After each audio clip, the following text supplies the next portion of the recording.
Ndabasuhuje bakunzi banjye dukunze kubana muri video umunsi ku wundi. Uyu munsi mbazaniye ibintu bitanu bikwereka ko uzaba icyamamare, kabone n'ubwo ubu ngubu waba ubikora ukabona si bikunda, ariko ufite intego yo kuzaba icyamamare kandi birimo n'umugisha. Uyu munsi ngiye guhera ku cyambere mbabwira kugeza ku cya gatanu, gusa ukurikire no video kugeza igeze ku cyanyuma, ubwo icyanyuma gishobora kugufasha cyane kurenza uko bino byagufashije. Kugira ngo tubare kugera kuri video ya nyuma, kanda subscribers, like and share kugira ngo uzajye ukomeza ubone izindi video tubagezeho kuri channel yacu.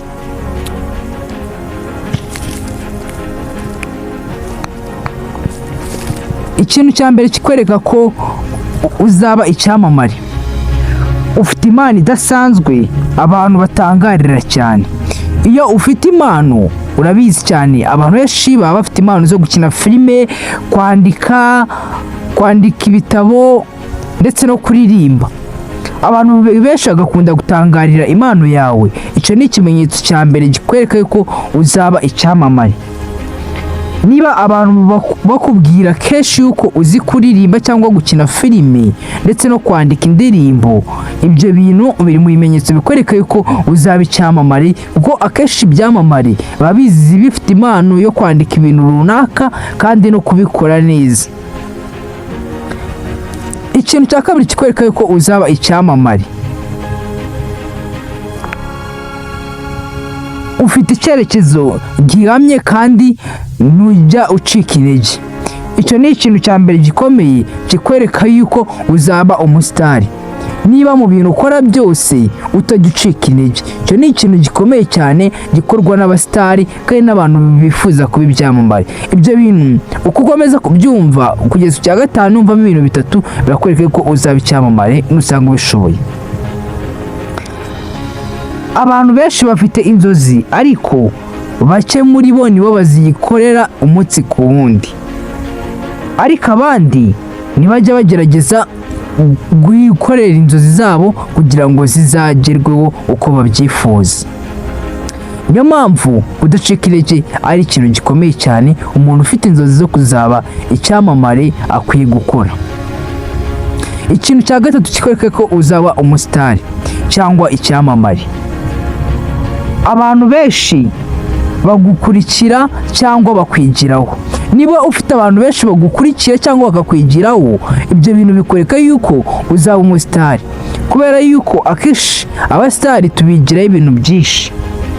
Niba ukora ibintu abantu bagakunda kukwigiraho cyangwa kukureberaho, ibyo bintu bikwereka yuko uzaba umusitari, kubera yuko akenshi kuri YouTube, kuri TikTok, Instagram ni ikimenyetso kikwereka yuko uzaba umuntu ukomeye cyane kandi uzaba umusitari. Ikintu cya kane kikwereka ko uzaba umusitari ni ikintu gikomeye cyane: wumva ko wumvise ufite ubutumwa cyangwa intego. Wumva ko wavukanye ubutumwa cyangwa ufite intego ikomeye ugomba gukora. Niba wumva mu mutima wawe ko ufite ubutumwa ushaka kugeza ku bantu benshi cyangwa ku buzima bw'abantu bafite ibibazo cyangwa ibindi bintu runaka, icyo ni ikimenyetso abasitari benshi cyangwa ibyamamare biba bifite, kandi ari ibintu bikunda gukora kandi bishoboka cyane. Ikintu cya gatanu kikwereka ko uzaba umusitari, nugikurikiza kandi byose ugasanga ubyujuje, nta kabuza uzaba icyamamare. Ikintu cya gatanu kikwereka ko uzaba icyamamare: ukunda gufasha abandi kandi ugira impuhwe. Icyo ni ikintu kiranga abasitari benshi cyane, kubera yuko usanga abasitari benshi bakunda gufasha cyane kandi bagira impuhwe.